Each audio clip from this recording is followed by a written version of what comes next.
Ika-26 ng April 1945 nagtapos ang isa sa pinakamapapait na yugto ng kasaysayan ng Baguio City. Ito'y matapos masupil ng pinagsamang lakas ng mga Pilipino at Amerikanong sundalo ang mga puwersa ng Hapon sa lungsod.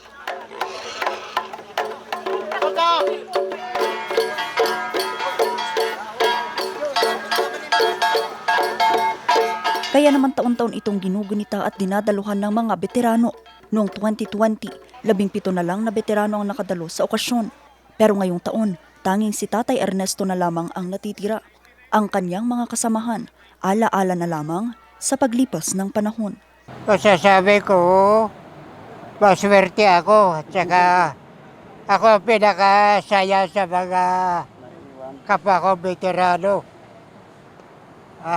Sana mapagbuhay ko para ako ay magtindig para sa kanila. Dapat yung mga anak ng kwan, hindi natin sila nakalimutan. Yung sabi ni kwan na kaya yung mga anak na buo kami na ituloy namin yung kanila. Kasi wala na rin, isa-isa na lang silang namamatay rin. Kaya tinuloy namin yung San Daughter yung samahan.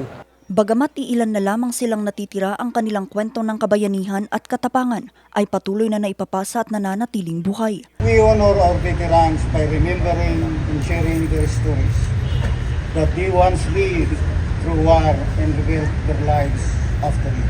Bagamat iilan na lang ang natitirang mga veterano, tiniyak ng pamahalaan ang pagbibigay ng sapat na benepisyo para sa kanila, bagay na tinututukan ng Philippine Veterans Affairs Office, lalo na sa paghatid ng pensyon, disability compensation at libreng serbisyong medikal sa mga akreditadong paggamutan. Hindi lang po si post-war veteran but then mga asawa din po ng mga war veterans po na active pensioner natin.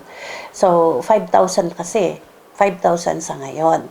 So actually my proposal, meron tayong house bill dito na sponsored by Representative Rudy Cawagdan. Maliban dito, hatid din nilang educational assistance para sa mga dependents at burial assistance na may kasamang military honors. Okay naman yung mga kwan, pati sa US, okay naman yung mga kwan. Nabibigay naman po ng... Oo. Okay. Like ano po yung mga benefits? Dito kasi yung anong tawag yung pension niya dito sa Pilipinas, pero sa US meron din.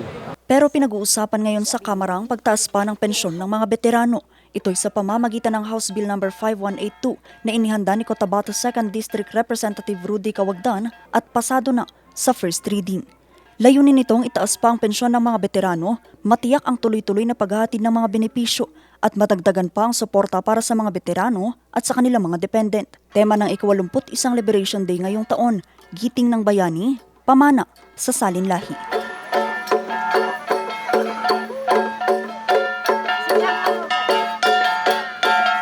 Vanessa Bugtong para sa Nation on the Move.